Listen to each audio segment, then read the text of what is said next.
ওয়ালাইকুম রহমতুল্লাহি বারাকাতুহু। দেখো আমার একটা নাগামরিচের গাছ, এটার একটা বিশাল ডাল ভাঙ্গি গেছিল, একটা গাছের সমান ডাল আছে, ভাঙ্গি যাওয়ার পরে দেখো গাছটা কত হেলদি হয়েছে। আর এই গাছটার যে যত্ন করছি এটা আপনারা আমি শেয়ার করবো। আমি কম্পোস্ট দিছি, গ্রোসিওর ফার্মিয়ার ম্যানুর দিছি বিএনএম থেকে নিয়ে, আর চিকেন ম্যানুর আর কিছু ফিশ বোনও দিছি। তারপরে দেখো টমেটো ফিড, এটা আমি 3-4 দিন পরে পরে দিই।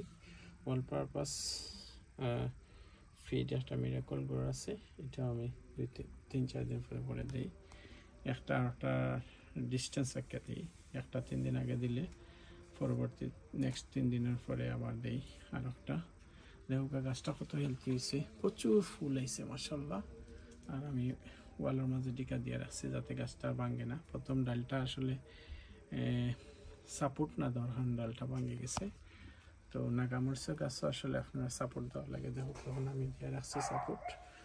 আর প্রচুর ইয়ে আইব নাগামরিচের বইটা, এগুলো একটা খালা নাগা, আমি করে করে দেখাই। মাশাআল্লাহ প্রচুর নাগামরিচ, এইবার খুবই জাল, খুবই টেস্টি, খুবই নাইস ফ্লেভারের। তো সব ভালো থাকবা, ভিডিও লাইক শেয়ার কমেন্ট করবো। আসসালামু আলাইকুম রহমতুল্লাহি ওয়া বারাকাতুহু।